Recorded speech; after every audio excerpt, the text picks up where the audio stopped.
আজ রবিবার কাজের ব্যস্ততা থেকে একটু মুক্তি নিয়ে আমরা কয়েকজন বন্ধু মিলে বেরিয়ে পড়লাম নদীর ধারে। শান্ত নদীটা যেন আপন মনে বয়ে চলছে, আর তার ধার ঘেঁষে একটা পুরনো ব্রিজ, কিন্তু শক্তপোক্ত ব্রিজ। ব্রিজের উপরে দাঁড়িয়ে দূরে তাকিয়ে থাকা একটা হয়তো মুক্তির মতো কিছু। নদীতে জল ছিল প্রচণ্ড, সেই শব্দ, সেই গতি একটা শক্তির মতো, একটা তাজা ভাব এনে দেয় মনে। আর সেই সঙ্গে ব্রিজের উপর দিয়ে গাড়ি চলছিল একটানা, এক অদ্ভুত ছন্দের সঙ্গে প্রকৃতির আর মানুষের চলাচল মিশে একাকার হয়ে যাচ্ছিল। আমরা হাঁটলাম, ছবি তুললাম, আর নিজেরা যেন কিছুটা হারিয়ে গেলাম এই সুন্দর পরিবেশে।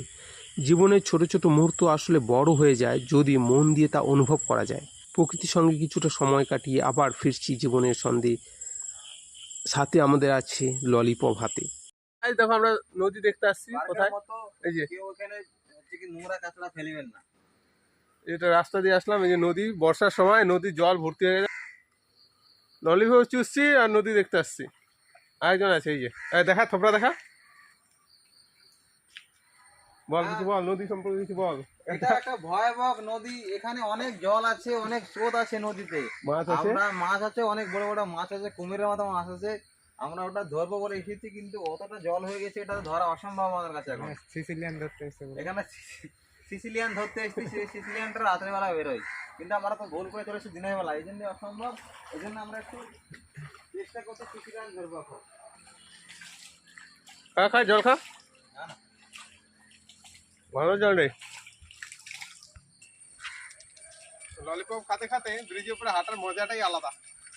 হ্যাঁ, তারপর যদি হয় বন্ধুর দেওয়া ললিপপ, একই না?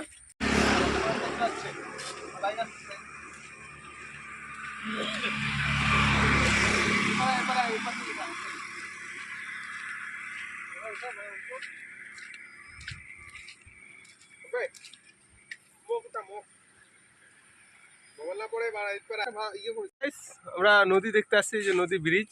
আজকে কাজকর্ম নাই, ঘুরতে চলে আসলাম। বর্ষার দিন, প্রচন্ড জোরে স্রোত যাচ্ছে জলে নদীতে। কি বড় পুকুর রে, মার ডাইলেক্ট মার।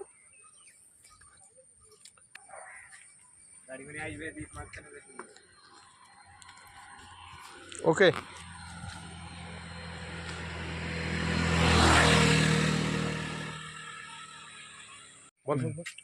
হ্যালো, হাই গাইস এভরিওয়ান, আমরা আজকে সানডে রবিবার, আজ আমাদের কাজ ছুটি, এই জন্য আমরা ঘুরতে এসেছি একটা মায়াবী নদীতে।